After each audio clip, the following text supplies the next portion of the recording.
All right, so I'm going to start and get us going here, and we're not going to run through the entire urban renewal process because that would take us forever, and it does have sort of a sordid history, and we'll probably skip most of that as well. But this first slide, very quickly, 2 chapters of the Idaho Code, Chapter 50, Chapter 20, Title 50, first adopted in 1965. We're a separate and distinct entity from any other municipality. There have been 2 Supreme Court cases that have decided the fact that the Urban Renewal Agency can incur long-term debt without the necessity of a public vote, which is really important and allows us some flexibility on the financing side. The models of the governing body kind of vary throughout the state, but with the passage of House Bill 606 in 2016, for the most part, we now have a mix of lay people and council members on the board, with the caveat that the council members cannot constitute a majority of the board. So quickly, how's all this work? So when you adopt an urban renewal plan with what we call revenue allocation financing in Idaho, every other state calls it tax increment. When we went before the legislature in 1987, we knew we couldn't get anything done if we had the word tax in it. So we just came up with this phrase, revenue allocation. So basically, the year in which you're formed is the base assessed value of the geographic area. And as those values increase, the taxes generated from those values move forward and come to the urban renewal agencies as opposed to go to the other taxing entities. How does it get done? Every agency is a little bit different. Pay as you go, just basically gather money and then pay it when you have it, for a sidewalk, for a street, for infrastructure improvements. Developer reimbursement agreements, where the developer actually advance funds the necessary public improvements, and you go forward. Owner participation agreements are pretty similar to the other. Conventional bank loans, if you have a pretty good credit rating, we have been successful in having private placements with banks in various communities. And last but not least are bonds. Those have not been as prevalent as maybe they once were, because to do a public offering of a bond, you have to jump through a lot of different steps, and it gets quite complicated. This is just a laundry list of what we can use our money for. So how did all this start? Well, in the 1970s, with the project area here in Boise referred to as the Central District, federal funding basically had dried up. There was a need for some additional funding. There were 2 efforts in the 70s to get tax increment revenue allocation financing. Those failed. Finally, in 1987, the legislature adopted authority for a very limited geographical area, which was basically the 8-block area in the Central District. A year later, they approved legislation for every other city to use it. There was a population base in 1987. It could only be used for cities over 100,000, which at that time was only 1. And then in 1988, they applied it to every city under 100,000, which was basically every other city in the state of Idaho. Finally, in 1990, all the rules were compiled or coalesced into one set of statutes, and that's what we're doing right now. In Ada County, there are now project areas in Meridian, Garden City, Eagle, and Boise. Boise has 5 on the books right now that expire at various years, and they just closed out the Central District last year. I wanted to focus on, because sometimes we get very Ada County centric, and being up to the legislature, it's always the great state of Ada. And so I want to spend the rest of my time going through a project area that we are very proud of, but also a project that took us quite some time to get going, and we had to go through a lot of different hoops, jump through a lot of hurdles to have a success. And this is what's called now the amended Snake River District in Idaho Falls. It was called at one time the Lindsay Boulevard District area. It was one of the first that was established after the 1988 legislation. The area is now being closed out.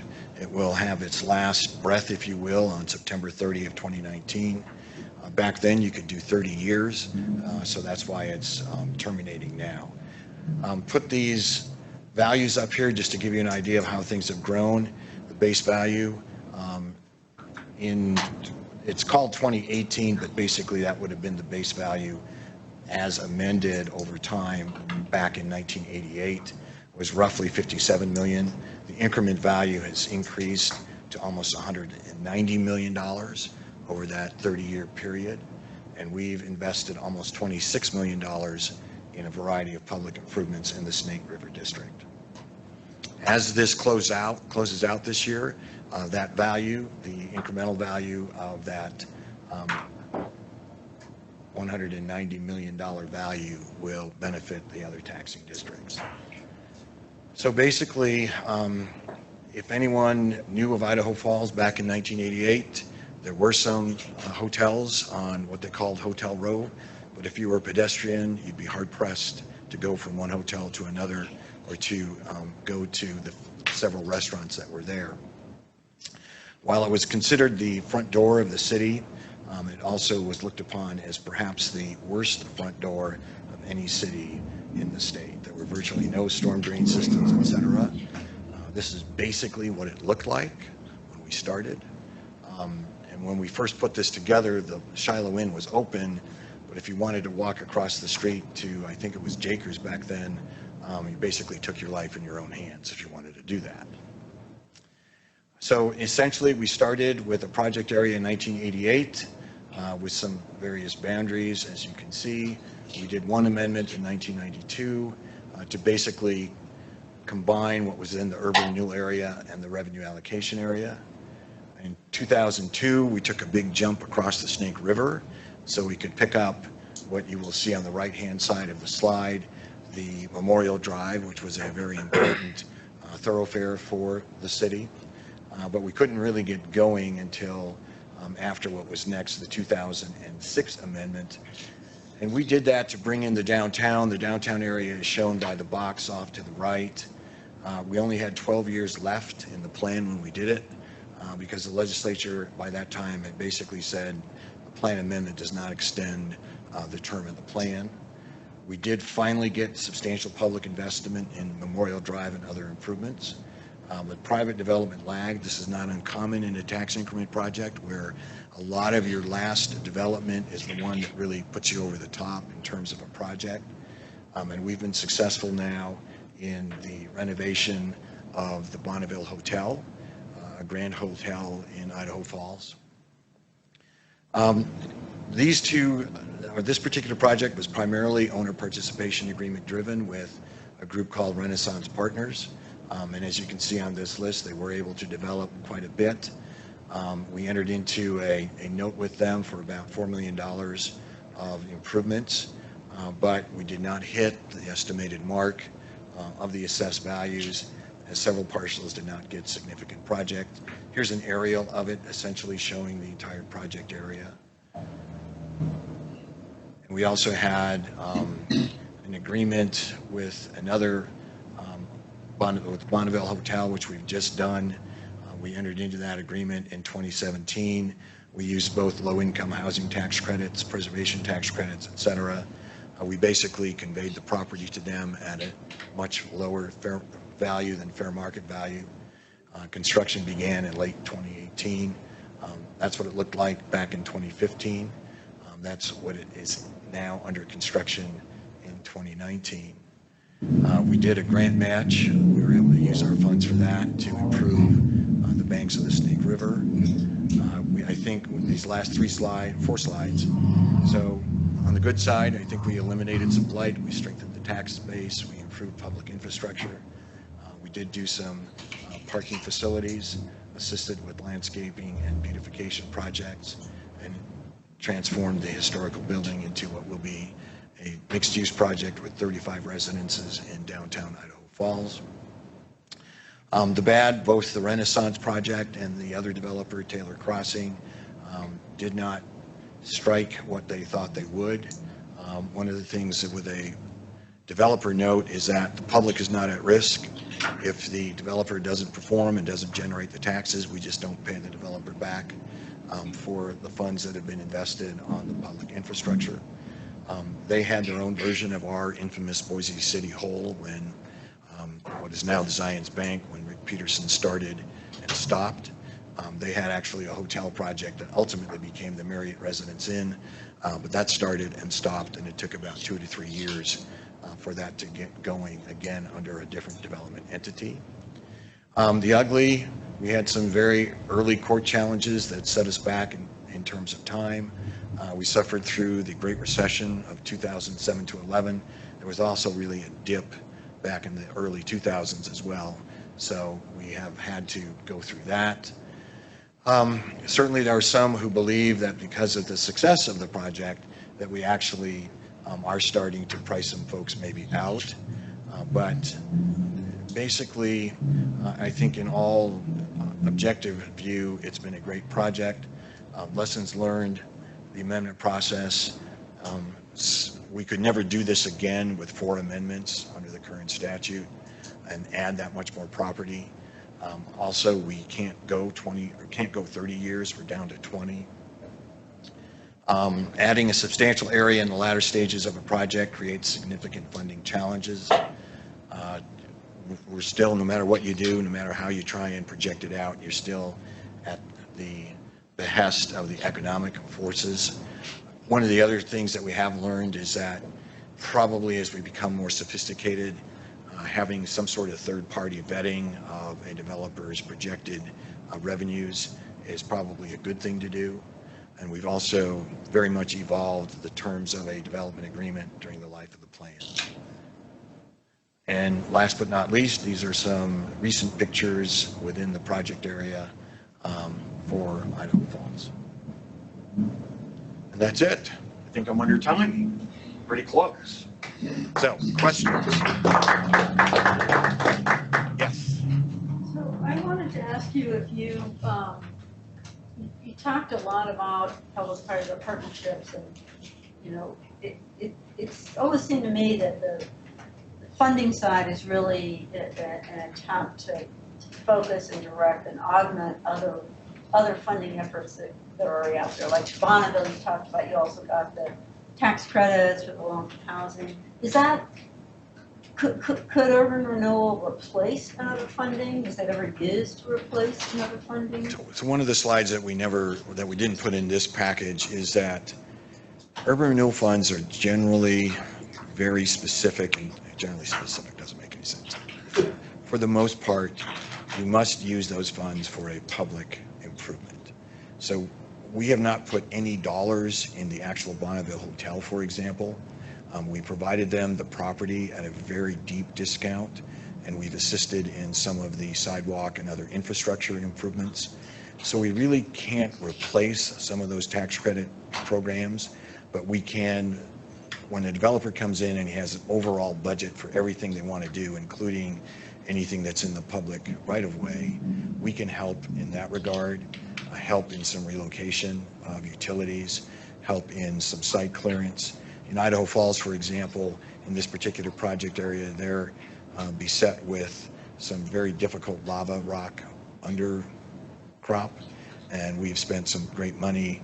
I think one of the photos that we kind of went through pretty quickly, but there was basically a dilapidated junkyard of a huge proportion in the property that Renaissance Partners basically purchased, and we were able to assist them in doing all the remediation necessary to bring the site up to buildable standards. Scott. Maybe somebody else will answer too, but you mentioned that when the district closes out, the increment goes back to the taxing districts. And can you very easily explain how that works? And what so happens? basically what it means is that for the life of the project, that assessed value has not been available to the other taxing districts to use as they set their budgets. So in the year that you close out, they're now able to take that $180 million allocated among them in their proportion, and they can use that in terms of setting their budget. Essentially, it's not quite this simple, but essentially everything that's been done in the project area is deemed new construction value. So they can enhance their budget by taking the new construction, or they can just take it, but then not increase their levy. In the few projects that we've closed out over time, and there will be many more that will close out over the next 5 or 6 years, it really varies from project area to project area. But some communities have seen a fairly substantial decrease in their levy rate because of the significant assessed value that's being, quote, returned to the other taxing entities. Yes? In your experience, what fraction of the increased tax base is stuff that's been concentrated into that district that would have happened elsewhere in the city, but because of the advantages they do in that area, versus net additional economic activity based on what could happen? So that's a very hard question to answer. In the parlance, what we've usually said is, would any of this have occurred but for the enhancement by the Urban Renewal Agency and its tools that it brings to the table? I think there has been some studies, I don't have them on my fingertips, but there have been some studies that have indicated that if you took the general growth percentage within a city, typically the growth within an urban renewal area is substantially higher just because of that. It may not be a dollar for dollar comparison, but that's the theory. And that's here in Idaho Falls. One of our longstanding board members always said, we are here to prime the pump. Once the pump has been primed, then our job is done and we have been successful. Hey, John. Yeah, thanks, Ryan. I had a question on what the urban renewal money can be used for. Can it be used, for example, on the bench we have a groundwater problem? And can it be used to, in some way, assist in that without giving a grant or something, but maybe like a loan or a low interest loan to Suez so that they can get the work done or something like that? Yeah, so that's, the difficulty in the urban renewal statute is that a lot of those terms haven't been touched since 1965. There's kind of a broad reference to utilities, and because Suez is a public utility, technically we should be able to assist that utility in improving the system overall. It gets a little tricky in that, we couldn't really, the way that we've described it before is that it's fine for us to participate in the improvement of the trunk lines or the reservoirs that serve a bunch of folks, but it probably would start to get really, really on shaky ground if we were to take the water line from the right-of-way into a building or a commercial structure. But I think generally for utilities, water, sewer, power, gas, phone, conduit, fiber, those kinds of things, those are pretty traditional infrastructure improvements that agencies have spent money on throughout the state. Paul? And so are you thinking then that, for example, main lines that go down a street like Lake Tahoe or something like that might be deteriorating? Right. You could help with those. Correct. Right. Okay, I've got the hook.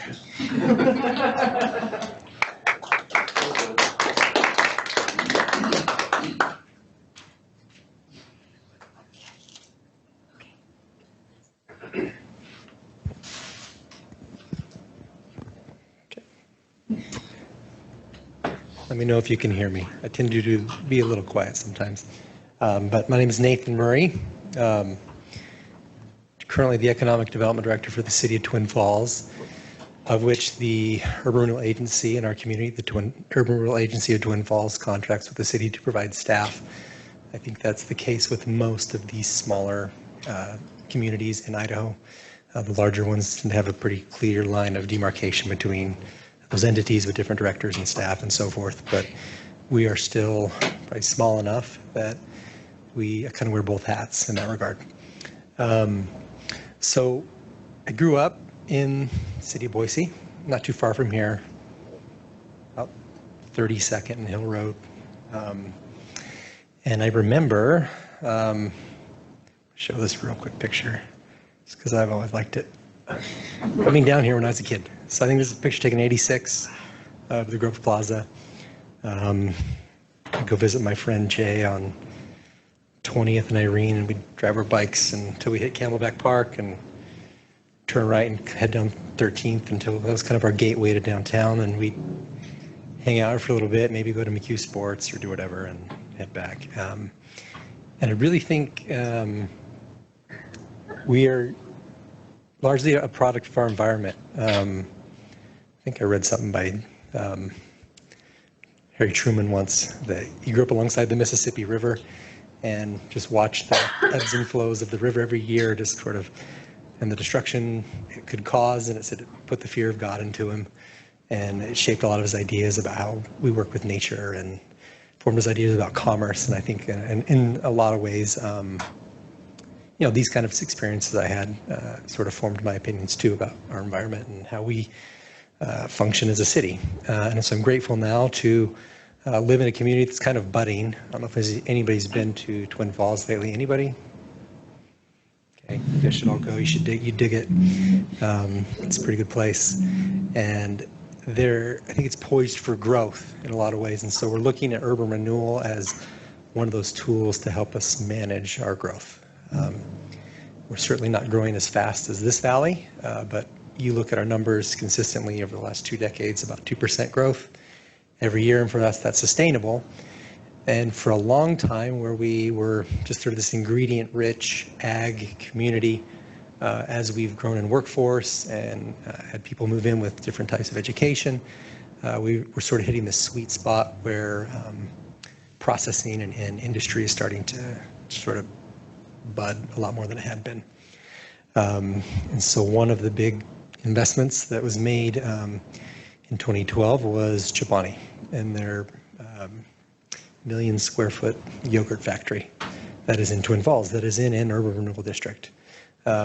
For many decades, in fact, was even stated in our master plan as a community that we would not incent or assist any kind of wet industry in Twin Falls, meaning high water users, just because there was an enormous cost to a city of our size to bring in the type of infrastructure that would be needed to handle those processors and then take in the waste and get it out properly, right, according to the standards that are in place.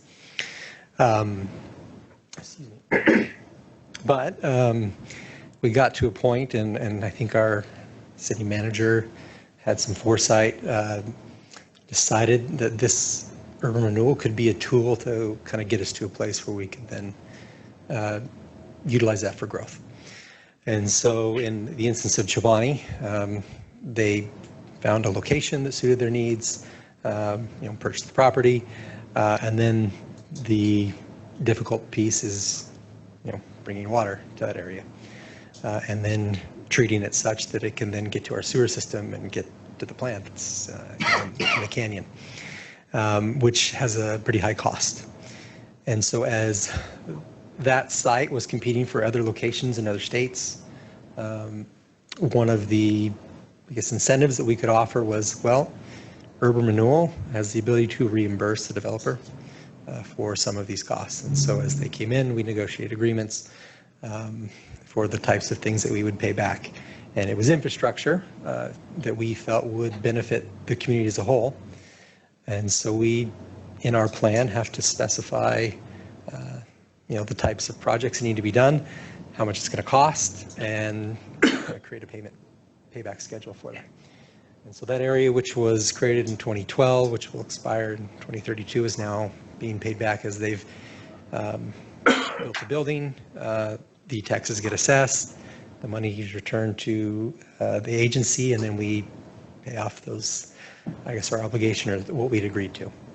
The same thing happened a few years later with Cliff Bar in a similar circumstance. So $90 million project that had about 13 million improvements required, front that money, and then the agency is able to sign an agreement to pay that back. Another one we're working on now, this will be our 4th urban renewal district. Currently, we have 3. I'll talk about our first one that's still on the books until 2023 in just a second, which is another, again, large dairy processor, go figure, $130 million investment, and 200-ish jobs. And there's about 20 million improvements in roadway and in sewer that need to be done.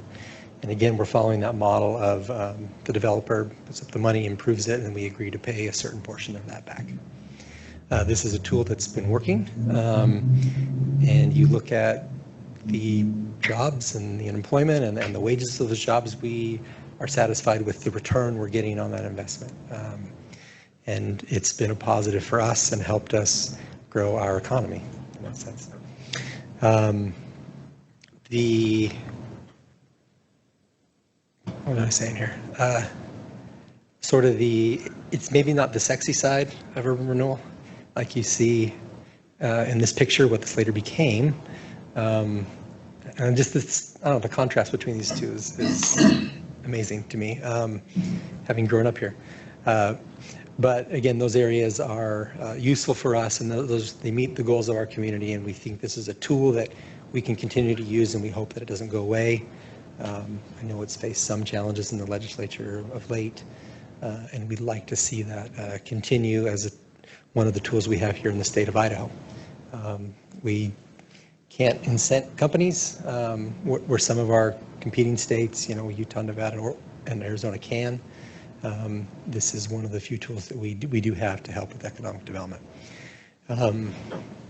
Now, the area that's in our downtown, area 4-1, is where we're seeing a lot of these types of improvements of late. We recently, as it's come to its end, we do have some reserves, and we're able to utilize our ability to loan or to take on debt to do some needed sidewalk and street improvements in our main avenue.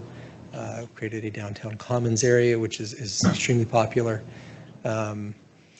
to kind of just liven up and create, it's more walkable space now, it's more accessible.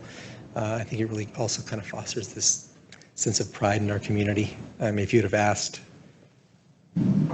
people when we were going around doing this, say we all of a sudden win the World Series, mythically, like magically, we just have a baseball team now and we win, or you go to celebrate, the answer was always, well, I'm going to go downtown. That's just historically where it'd been.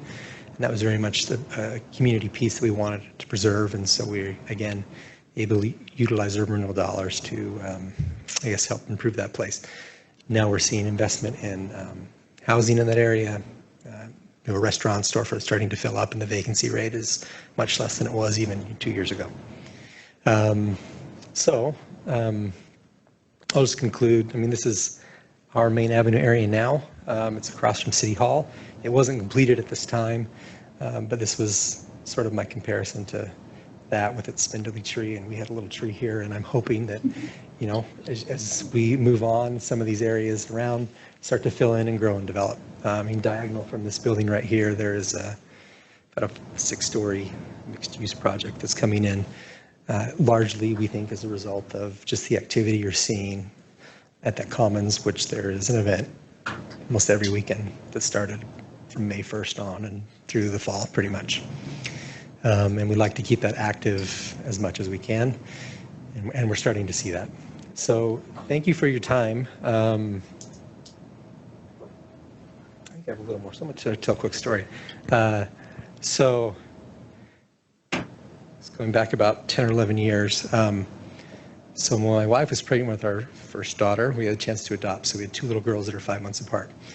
And then 3 years later, she got pregnant again, and she was having triplets.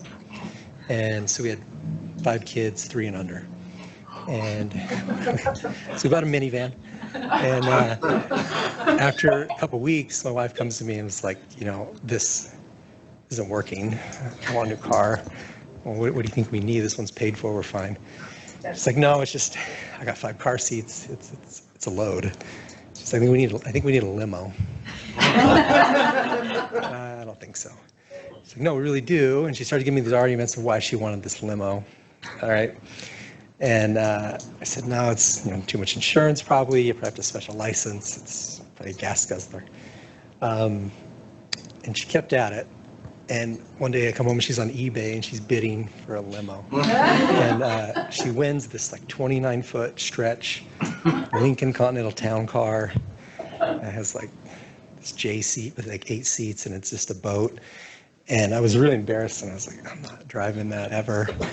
And then it shows up at my house one day, and shamefully kind of go out there, and I start driving it, and it was the best car I ever had. It got 23 miles to the gallon. I mean, all the room in the world, like huge trunk space. You could put a big triplet stroller in there. And when I'm driving, you know, back and forth to Boise and kids were screaming, I could just put up this like screen and just block out everything. It was a fantastic car. And sometimes I like to share the story just because like it just seems so weird that something that was like way off my radar or this improbable thing came kind of a real benefit in a lot of ways. And I like to think when we talk about urban renewal, I think that it's easy to just look at the downsides, but there are really a lot of positives with this thing. And I think if we really, I don't know, work with our communities and the stakeholders around it, it can be a huge asset. So thank you for your time. Happy to answer any questions you have.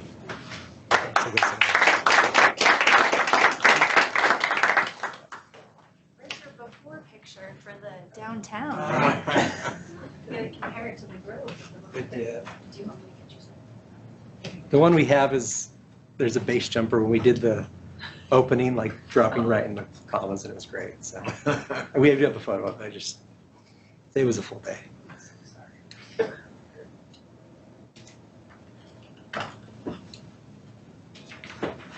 All right. Good evening. I'm Michelle Grunewald. I'm the Community and Economic Development Director. I'm not as tall as you. From the city of McCall. And I won't start off with a limo story, but that's a good one. So basically, what I think McCall represents in terms of urban renewal is really that smaller community, and how urban renewal can be a funding source that can really transform the community. So I think, well, let me move on here. So first off, our McCall Redevelopment Agency was first established in 1990. And the original thought behind this district was there was an idea that there was going to be some road reconstruction. There was kind of a disconnected road system. And at the time, there was a developer. Is this really echoey? Is it? Okay. There was a developer who was interested in doing a conference center within the downtown area, within this boundary. And ultimately, the road was reconstructed, but that conference center never came to be. And it actually ended up turning into kind of high-end condominiums. So the Urban Renewal Agency kind of sat dormant for a while without any specific projects. And then when I arrived in McCall in 2005, quite a bit of funds had accumulated with this agency. So there was an effort. To develop a plan with the citizens to really look at our downtown area and specifically Legacy Park. We had two commercial areas that were relatively disconnected. And so the idea was if we were to build a place that celebrated the waterfront and connected our commercial districts, then we would see some development and redevelopment within this area. And I should point out that this area was actually part of the railroad originally, so it would definitely qualify as slum and blight, and looks nothing like what it looks today. So Legacy Park was kind of the first phase of that project, and these are photographs from what Legacy Park used to look like. So you can see, I used to call it parking with a view. There was a bunch of parking along East Lake Street overlooking the lake. The park was much smaller. There was kind of a narrow sidewalk. The middle picture represents the view shed. If you're coming down Highway 55 and looking out into the park, you could see the restrooms in your view shed. And then it was just pretty informal. So while it was an okay park, it really didn't take advantage of the natural features. So this plan was, there was a series of design workshops that really engaged the community and got them thinking about this area. And so basically what this plan did was it amended the the plan from the 90s, which was more about reconstructing Railroad Avenue. So a number of special interests, stakeholders, general public were involved in this process to come up with the vision for this area. And one of the huge goals within this area was really trying to create a sense of place. As many of you know, McCall's economy is based on recreation. And so this was an opportunity to really create that place that people go. And so as part of this project, that narrow little sidewalk became a big wide promenade, and that's an area where people will hold events, have celebrations. The restrooms were tucked under and utilized the hillside so that you didn't see them as you're looking out to the lake. The street was changed so that it was one way and there was room for cyclists and back-in parking. And then also, there was a lot of design elements that were put into it so that this waterfront area would have its own district feel. And there was also things like a splash and play, which really draws in kids and families into this area. There was a sundial developed that was it doubles as a stage, and then sand volleyball courts, which are really popular, especially with our teenagers. And as I mentioned, the idea was really to create the space that connects the business districts as well as connected the waterfront, and give the public more access to the lake. So this is a more current picture. We have a ton of events there, and this is a place that is truly loved by our locals as well as our visitors. So much so that we just updated our comprehensive plan, and what we kept hearing from the public was that this place often becomes crowded and they'd like to see more of it. So one of the big ideas in our new comp plan is the idea that the park could potentially expand to the west, and rather than have these commercial buildings that really aren't utilizing the lake, have those removed and allow downtown to kind of build up and around this waterfront area, because it's pretty unique to have a waterfront within your downtown core. So it wasn't just a park project. There was a lot of other infrastructure that was associated with this plan. So it was developing a public parking lot that actually has landscaping in it, unlike these diagrams. Also developing a number of new sidewalks. McCall really lacks sidewalks. Adding landscaping and stormwater management, which is really important to our water quality. These are some before and after pictures, and I was kind of laughing because I took the ones that are sunny this afternoon, and I kind of thought of this as like a makeover, when you see someone's face and they don't have any makeup on, and then all of a sudden it's in color. But really, all these improvements really enhance this area, and so this is the area that is the most vibrant within McCall.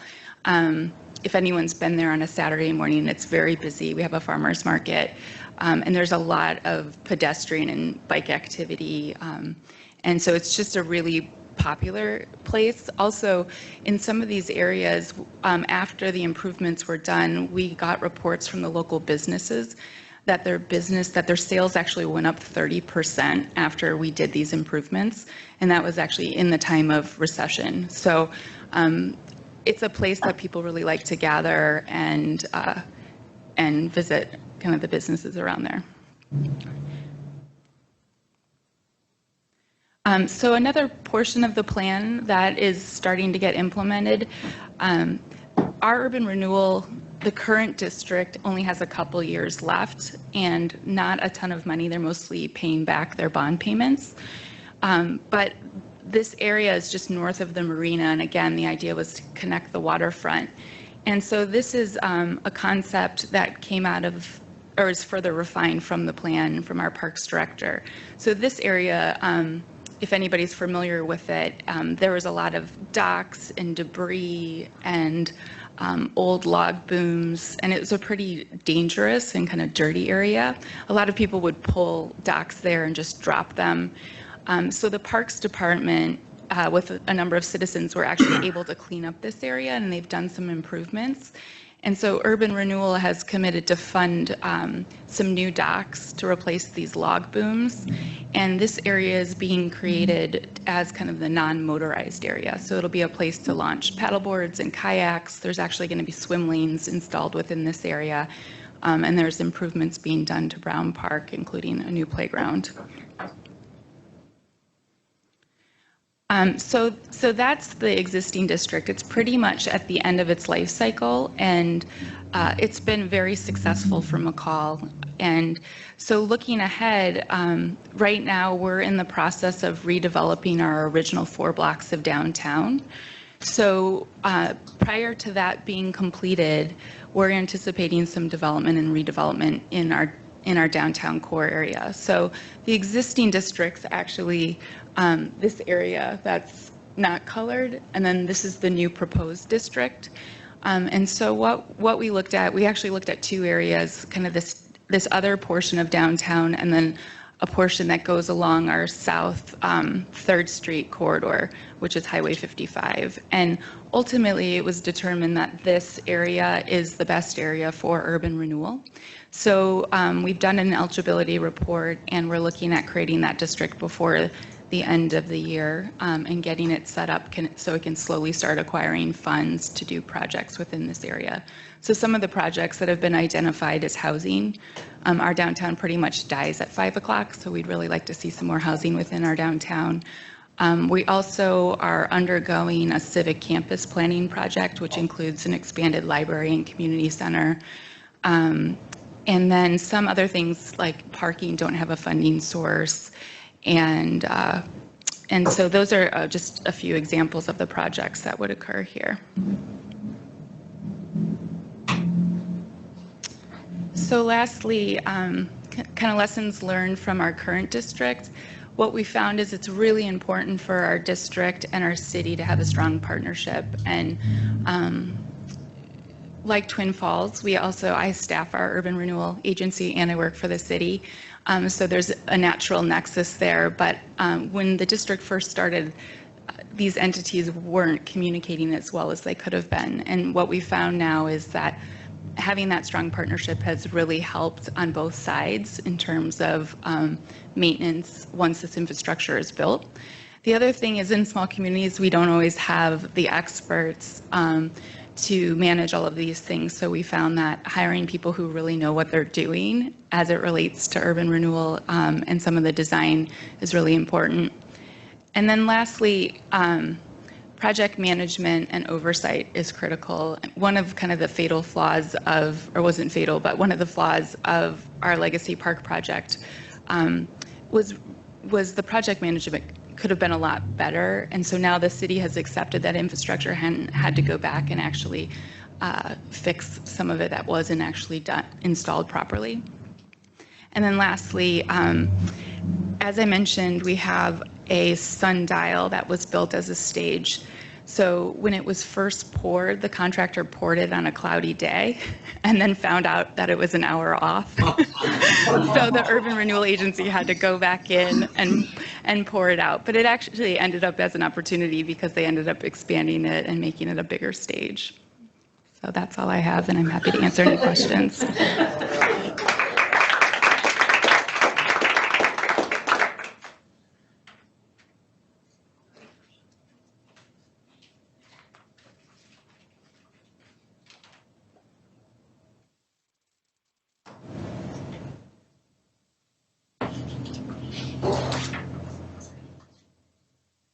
Take a second here to queue up.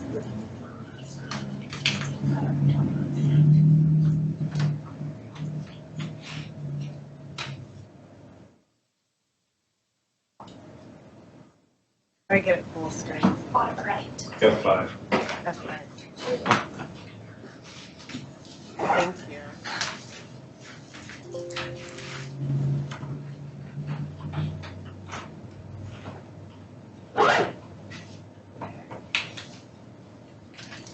So my part of the presentation is just to build on what's already been said, but explore a few other projects that have occurred throughout the state and also within the Treasure Valley.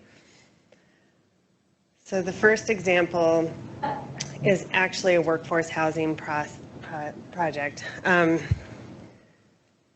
I think probably property acquisition and disposition is one of the strongest tools that an agency has in its toolbox, and it really allows the agency to control the type of development that's occurring on a specific parcel that it owns. And this is a great example of that. There were approximately 5 parcels that were vacant on Ash Street that are south of Myrtle and north of River Street in Boise. And those parcels had been acquired by the agency over a several-year period. And towards the end of that period, there was a report that came out indicating that the area was really lacking in the workforce housing arena. And so it became a priority project for the agency.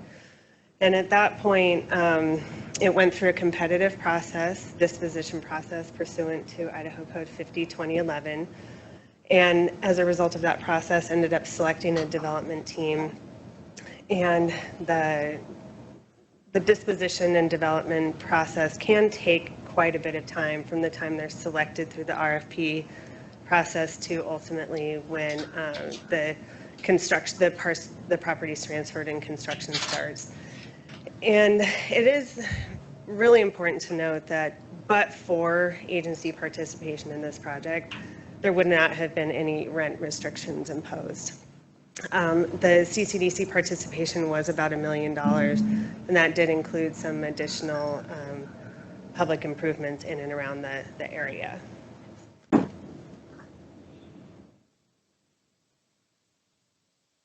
So as Michelle went through the Legacy Park project, parks are an critical improvement within cities and are gathering places and really open to the public. And the Coeur d'Alene Urban Renewal Agency elected to redesign and update McEwen Park, and that was a substantial park improvement, but it has become a significant part of their community up there.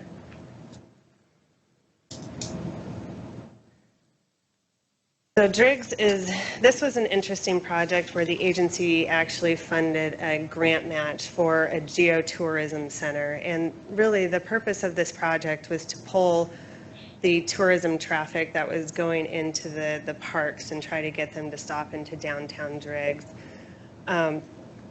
This project, by all accounts, really has been successful. It's manned by community and volunteers, and agency participation in it was also with the Teton Valley Chamber of Commerce and the City of Driggs, so it really represented a joint collective amongst several entities.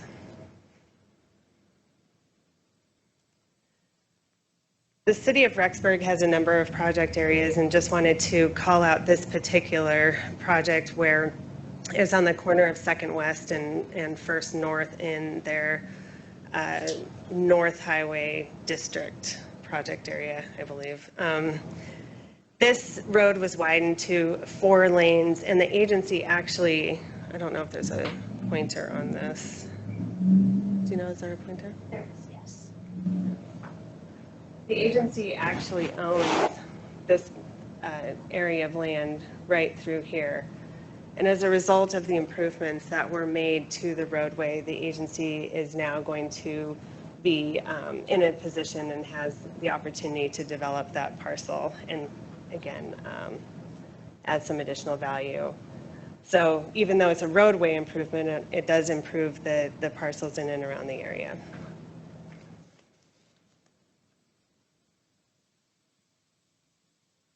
I'm sorry this picture's a little blurry. This is another park project that is currently underway in Garden City.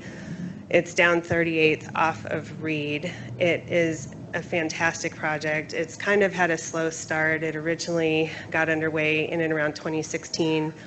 Because of the high floodwaters in the year that followed, it delayed the progress on that parcel. There was also, at the same time that this park is going in, there's also been the improvements to the Whitewater Park going on in the city of Boise, and so the Army Corps of Engineers has been involved in the permitting of both of these almost simultaneously.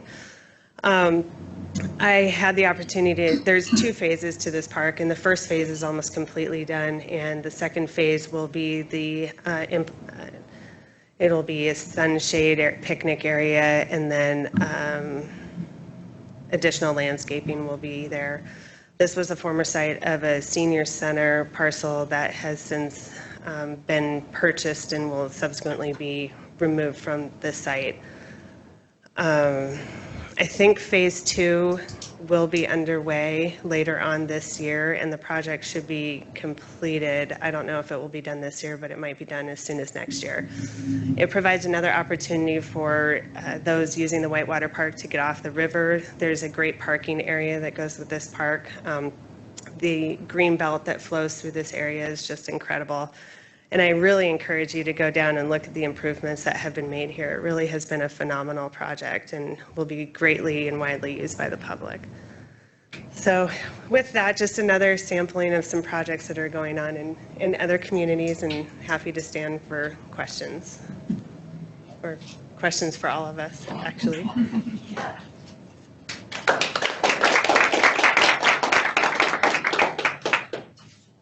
So just in case we have anybody online who wants to hear any of the questioning that's happening, if you guys would like to come up all together, and I think some of you have lapel mics. There's handheld mics down here if you guys would like to use those.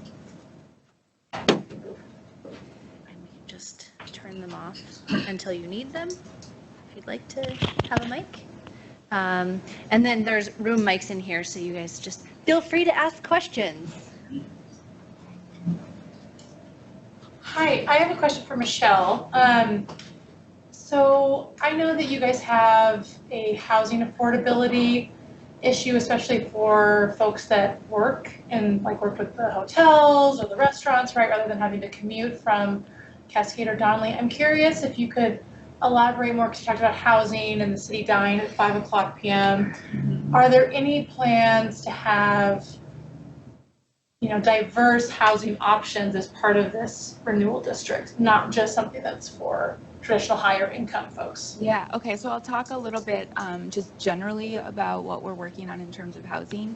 So within McCall, we're developing a unique housing program that's specific, obviously, to our community and our economy. And the first kind of program that we did under that housing program was we created an incentive program for developers for new construction. And so they essentially get a $10,000 worth of value for every unit that they put a deed restriction on. And so in the past, we had something called a community housing program, and it was related to income. What we decided to do was kind of rebrand the whole housing thing. And so what we do is we call it local housing in McCall. And because the idea is that we want local people to live and work in McCall regardless of their income. And so that what the developer gets or the builder gets in exchange for that $10,000 worth of value, which is a reimbursement, is basically they put on a deed restriction on that unit that can be rented or is for sale. And basically the qualifications is that the person's employed within by a McCall business for at least 30 hours a week.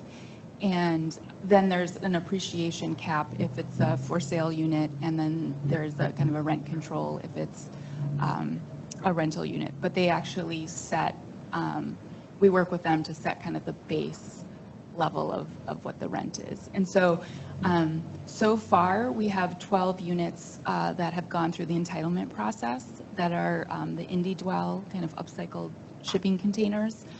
And so we have those. It's part of a 16-unit project that's located really close into our downtown. It's just a local neighborhood that will eventually be connected with a sidewalk. And then we have 5 more units that are going through the entitlement process, which are townhomes. So we are seeing some interest in this program. We're working on a number of other things, but that's kind of the one that seems to be generating units on the ground right now. And so I guess with urban renewal is we very much want to encourage local housing within the downtown and within this new district, because what we find is if it is housing and it's 100% just kind of market rate housing, that what it ends up being is vacant second homes. And so that doesn't really help that issue of creating vibrancy within the downtown and supporting, your restaurants and your breweries and all of those kinds of things, your shops. John. Megan mentioned the 5-acre parcel Ash Street. I was wondering if you could tell me what the address is and the name of the units, and how does that work legally? Are you using the deed restriction like was just referenced? And what happens if the developer goes bankrupt, and how much are those units? Those are a lot of details that I probably okay. don't have. I should clarify that in this slide, there are, I think this says there's 31 workforce apartments. There's actually, I think, something like 8 one-bedroom units and then 22 or 23 three-bedroom townhomes that are a part of this. And this was done through the disposition and development process. So the agency did not convey the parcels until the developer had the funding and pretty much was about ready to issue the permit. And so to the extent possible, the goal was to make sure that this project was actually going to be built before this land was conveyed. I think the address is 503 to 647. I don't have good numbers as to what the current rental rates are, but this is in the River Myrtle district, which will be terminating in 2025. So there aren't that many years left on the plan, and at that point, CCDC's jurisdiction of that project area terminates. So the rent restrictions for the workforce housing, those are only going to be in place and administered by CCDC during the life of the plan. So in 2023, the rent restriction ends? 2025, Okay, I whatever believe. that year. That's my recollection. I don't have it in front of me right now. Is there any legal way to continue that, or the rent restrictions? No, it's really, I think it would be an agreement between probably the city and the developer. Right. At that point, it probably would be. And I can't remember off the top of my head whether or not that was a negotiable agreement, so extending it beyond 2025 might be difficult, because that was kind of the bargain reached with the developer, that you had to keep these rent restricted at least through then. So yeah, that's part of the difficulty. There's really there are some projects we've done throughout the state in that same process where you can contract out with the housing authority to be your enforcer of the covenant, but it is usually a point of negotiation with the developer as to how long that covenant will last on that particular piece of property.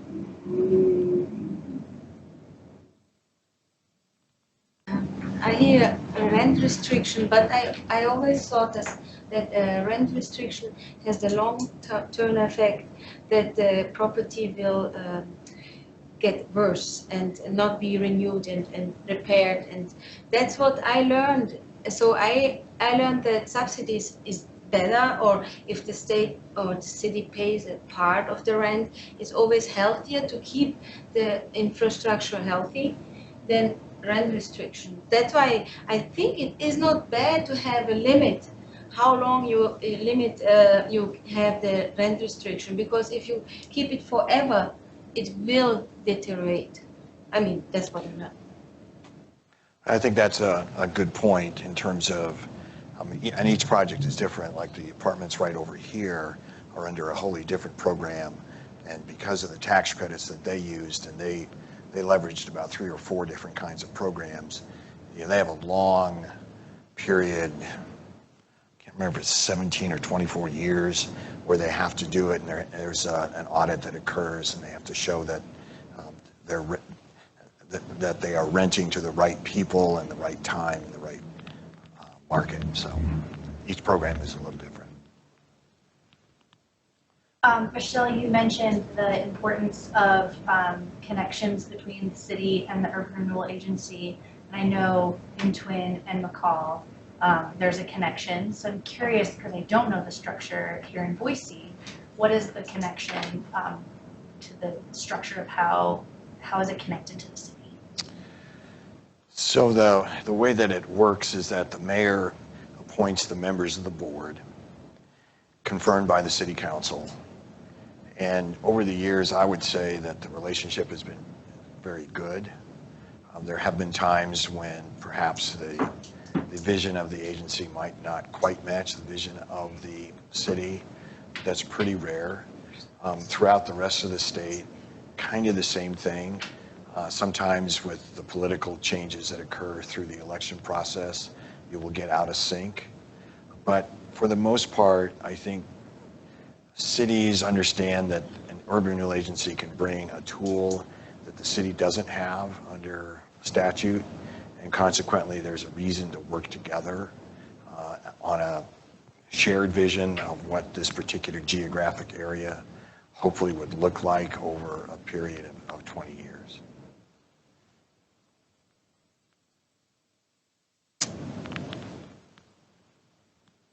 Yes. Okay, so Nathan, you mentioned at the very beginning of your presentation how you see it as a growth management tool. And I know some people see it as a growth incentive tool, growth, people who are, we're growing really fast, and some people are, we're struggling with that. I think everyone's struggling with it, whether you like it or don't like it, it's still a challenge. So my question for you is, you mentioned that, but you didn't talk a lot about how you see it as a growth management tool. Can you talk a little more about that? Yeah, so the budget of the city of Twin Falls is like $34 million this year. If you look at a project the size of Chobani, we're never going to get to that point where the city's going to build enough roads to get out that way. It's got to be a developer, and the cities can't take on the amount of debt to do that type of work either. So I think having the agency's ability to pay back kind of long term is an effective tool. Now with that, we can also kind of prioritize the projects that we'd like to see in certain areas. I mean, in some of these districts, CCDC's prioritized housing, and over where we've done more manufacturing, and now we have those areas based on the zoning where we'd like to see housing as well. So I think we can just effectively work with the city as the tool to kind of prioritize what those projects are we'd like to see. I think, yes. So I just, from a homeowner's perspective, I don't care where the money goes or who gets which tax dollars or whatever, that really doesn't matter to me as a property owner. But since urban renewal districts aren't voted in, they're just imposed on us, what does that mean for John Q. Public, who's sitting in their house, and how much say do the people that are in those parcels have? And how much, it sounds like McCall, there's a lot of outreach, ACHD does a lot of outreach when they're changing our roads and things, but we've got the city looking at buying the Franklin School site, and the city has ideas about what they'd like there, but the Central Fence Association has ideas about what they'd like there, and they don't seem quite the same. So if they're gonna impose that, where do we get to put our input in to help guide those projects? So essentially the way the process works, and obviously there's criticisms on both sides, but I think generally CCDC's done a pretty good job, and we're just at the very initial stage of the bench district. And I know both for the 30th Street district, they did a great amount of outreach over a year of public meetings and open houses and workshops and those kinds of things. And I would suspect that's going to happen there. There is a statutory process that has to be followed in terms of a required public hearing. The project has to be approved by the city council by ordinance. So there are some built-in protections, but essentially it's kind of at the ground level, which is where this is at the moment, is where that input is most effective, I think. Yes. Great question for everyone. There's a fair amount of some skepticism at the state legislature level, and I just honestly don't understand, what is their perspective, what drives their skepticism of these kinds, they want to restrict them. I'll take a crack at it, but because this is being recorded, I need to be careful, I think. Probably over the years, And I think Michelle kind of picked up on it too a little bit about how things have changed in the last 10 years. We went for almost 12 years from 1988 to the year 2000 with virtually no change in the statute. And then beginning in 2000, we have basically had to face some kind of legislative response almost every year for the last 18 sessions. I think if you needed to boil it down, there is some concern. I mean, the buzzwords are used all the time. It's a contention that there's a lack of transparency, there's a lack of accountability, the fact that this particular entity controls dollars, they're not elected, you know, they don't stand for election, they're able to borrow money. And so those are the things that kind of are the hot buttons at the State House. And I think and Megan can jump in here too, and anyone else. I mean, those have kind of been the biggies over the years. I think a little bit too, there's some, I say this, like it's used different in different communities. I think some communities have probably pushed it beyond its bounds of what's appropriate. So that's led to some of the things that Ryan's talking about. Is, you know, is it the role of the Urban Renewal Agency to build fire stations? Probably not. Some communities probably have tried to use it for that, and so I think there's been some clawback, or some maybe other legislators trying to say, well, that community tried to do that, and I don't want them to do that.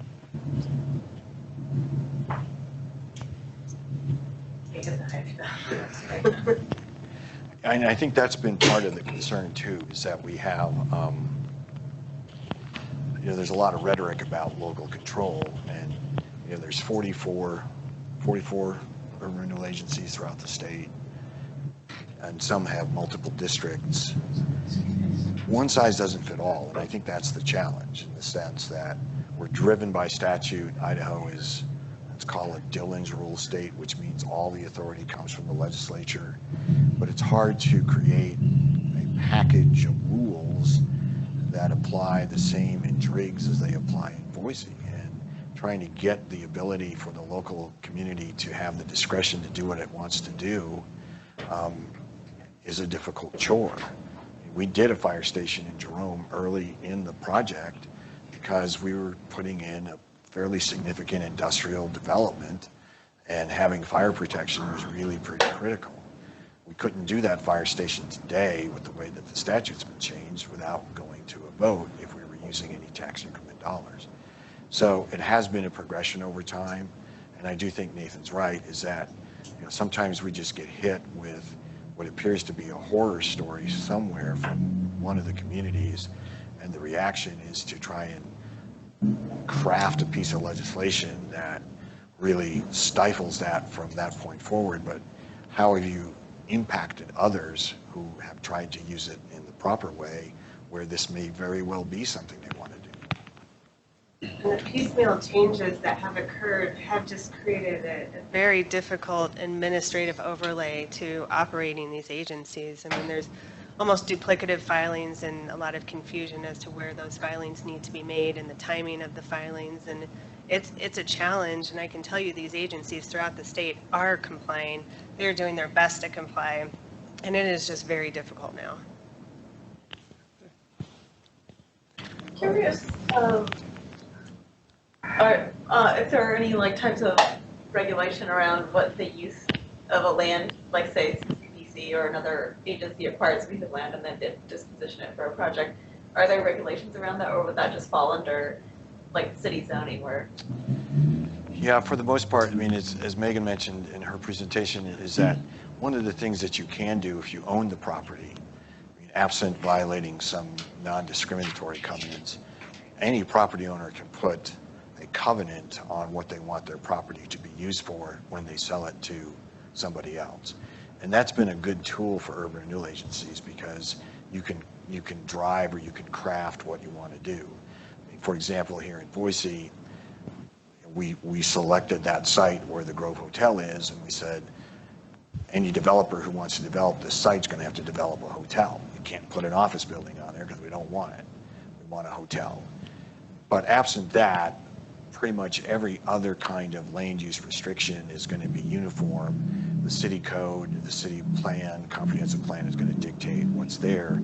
So unless the agency puts a restriction on property it owns, or if it is providing funding for a project by conditioning the contract to release the funds on some other objective, it's pretty much all driven by the land use policies of the city. I was just going to add one thing, because in McCall, we really haven't used that tool as well. It's been more about building infrastructure, but as we look at the new district, it's going to be really critical.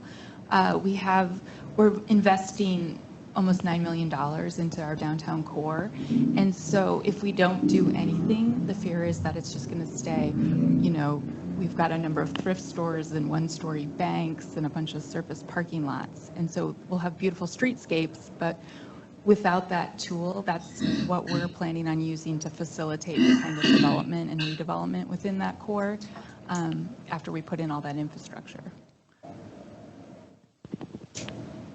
Got it. What about transportation improvements? Any examples of how can it be used for that? Any examples? Yeah, I think generally under the statute you could do it. Main Street Station is one. Main Street Station is probably the best example right now. I'm not thinking of any other example. So, well, I mean, we have the bifurcated highway around our main street. And so we added with our Main Street project a lot of traffic calming measures, improved sidewalk, some protections in those areas, bollards, planters, those kinds of things to help you. It's interesting. I mean, you go out there and stand just a few feet out there on that bulb, how cars slow down now, where a year or two ago they weren't. But I think generally as far as, any kind of mass transportation, that would be available under the statute. It's just that, again, there's no ready example other than the Main Street Station, which was a combination of funding from VRT, the city, and CCDC. There's really no. Idaho Falls has a program of sorts, but not funded through the Urban Renewal Agency. Increasing transportation corridors, I think, is always a goal, and so in looking at roadway and pathway improvements, I think there's always that overlay in most jurisdictions. I think, maybe one of the barriers is that you can only spend urban renewal dollars in the district itself. So if you have mass transportation, like that would be a pretty big district in a lot of places.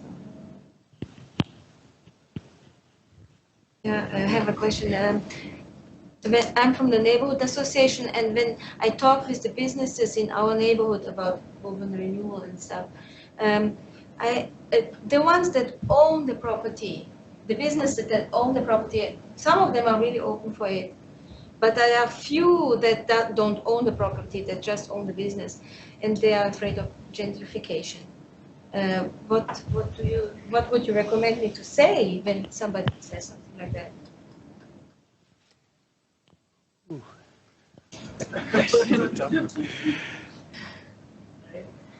Yeah, so if the goal is improvement and you're going to see increased investment, yeah, there's that potential for higher rents, right?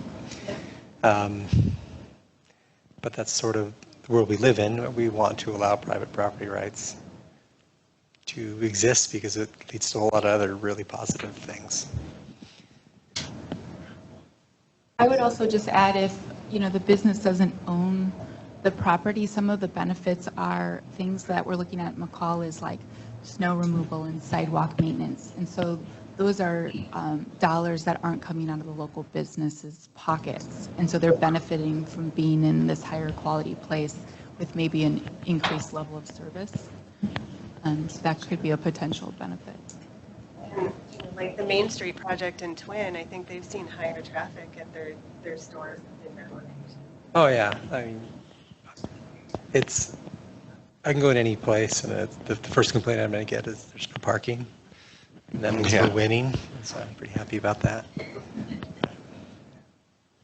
So along those lines, I'm curious, do any of you have examples of, we talked about mechanisms and opportunities for, at least for a time period in keeping rents, some rent control. Has that ever been used commercially? Because it seems like that if you can kind of stabilize the rent for some of the time while that traffic increases, maybe they can then sustain slightly higher rents. So has that ever been done commercially? And when you do it for housing, have we ever done it commercially? Is there any legal barriers to doing it commercially? Yeah, I don't know that there would be a legal barrier. You could, I mean, the same philosophy would apply.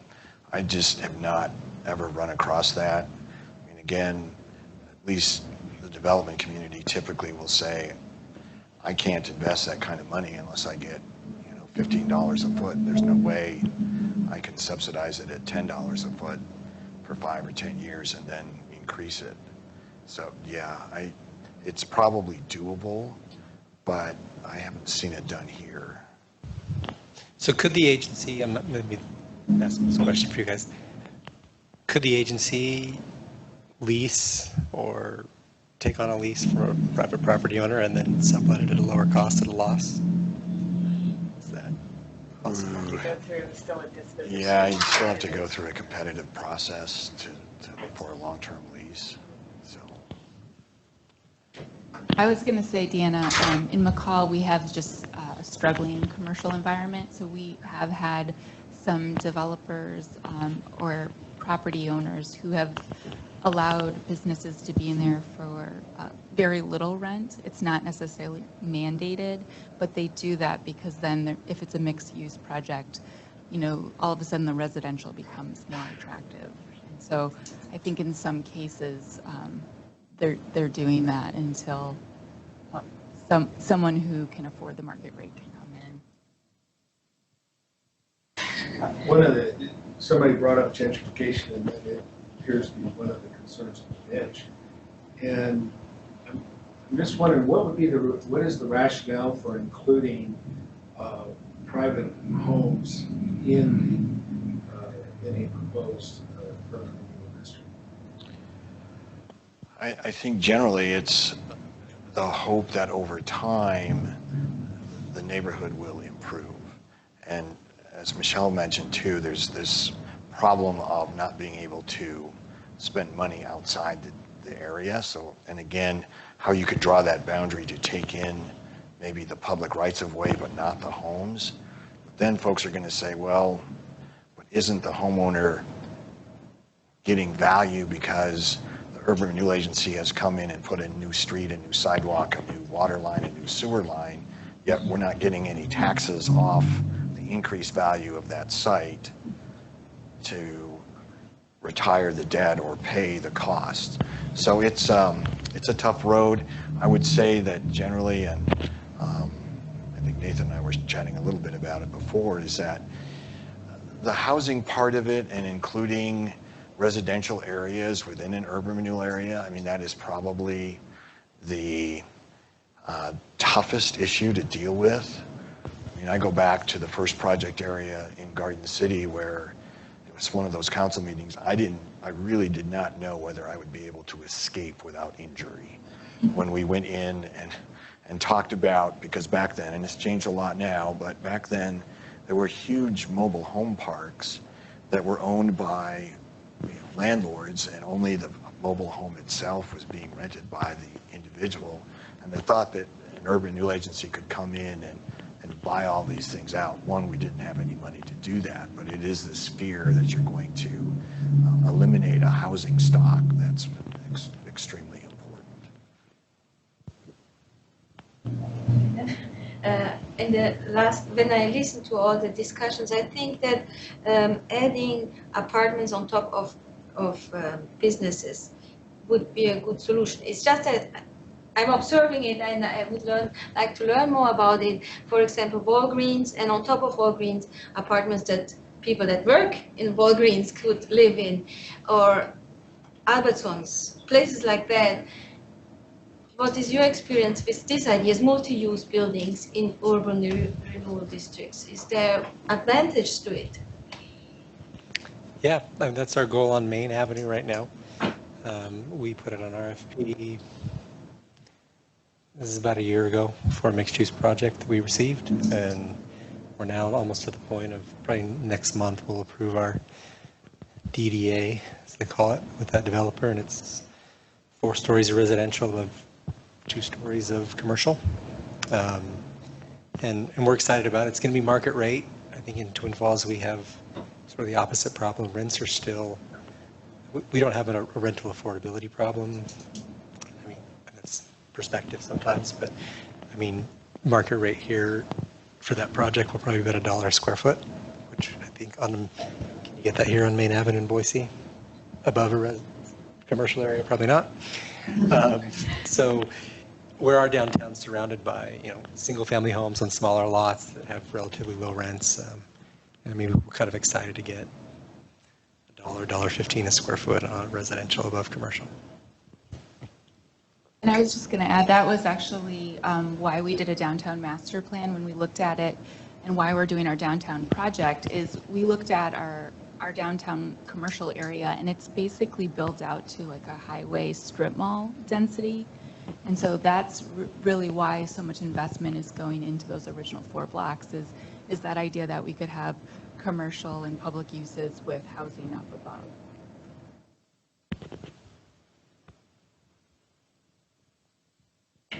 Okay. Right. I think that means we're done. Good. Thank you.